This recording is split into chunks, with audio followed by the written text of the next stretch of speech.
James Bennett sat at his cluttered desk, staring at the blinking cursor on his laptop screen. The unpaid bills piling up on the edge of his desk were a stark reminder of his faltering career. Once a promising novelist, James now struggled to secure even minor writing gigs. He was running out of options, his confidence eroding with each passing day. Just when he considered giving up, the phone rang. "Mr. Bennett. My name is Marcus Reed. I have a business proposition for you," said the voice on the other end. Marcus was curt and direct. He explained that his employer, someone of considerable influence, required a ghostwriter. The job was well-paying, but the identity of the employer had to remain a secret until James agreed to meet in person. Desperation and curiosity got the better of him. "When and where?" James asked, trying to mask the anxiety in his voice.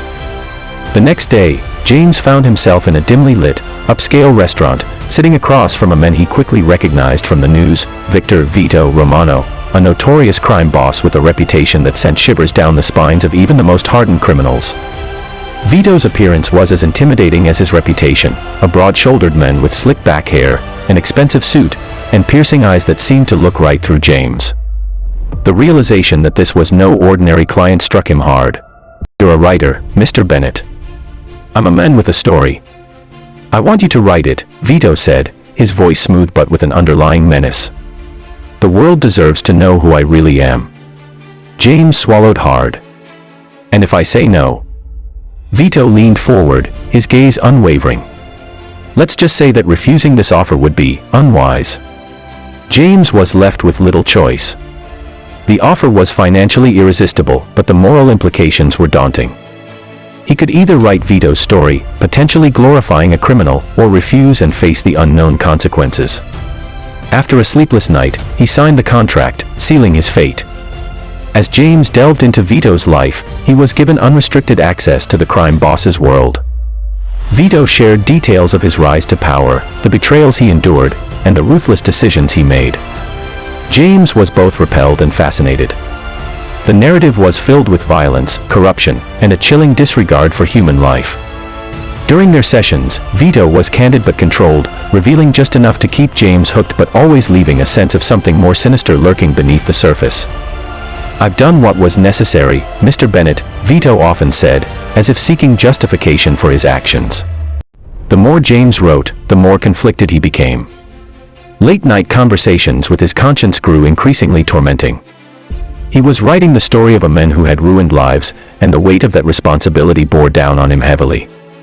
But Vito had a way of justifying his actions, making himself seem almost heroic, a necessary evil in a corrupt world.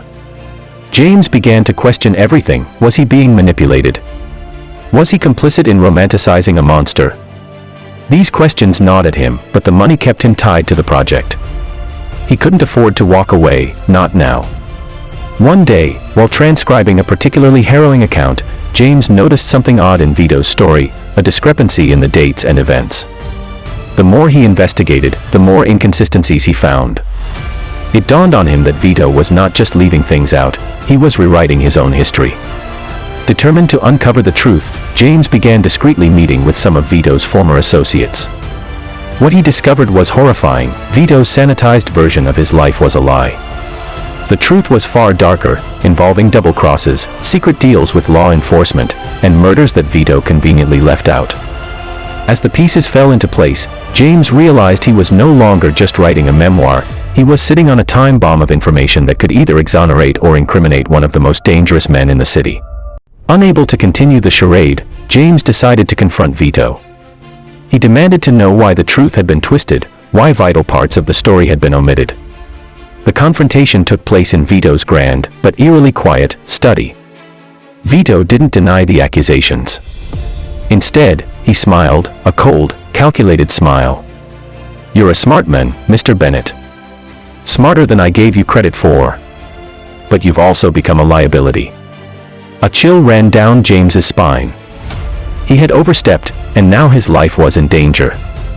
"You can't just kill me," James said, trying to sound braver than he felt. "I have everything documented, and if something happens to me, it'll be exposed." Vito's smile never wavered. "I don't need to kill you. You're going to finish the book, exactly as I've told you, and then you're going to disappear." Or, your loved ones might. Terrified and realizing the full extent of the trap he had walked into, James knew he had to act fast.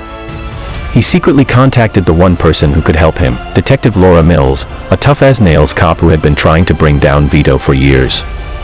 Together, they hatched a plan. James would finish the book, but with a twist. He would embed hidden messages within the text, clues that only the authorities could decipher, leading them to the truth about Vito's operations. The book was published, and it quickly became a bestseller.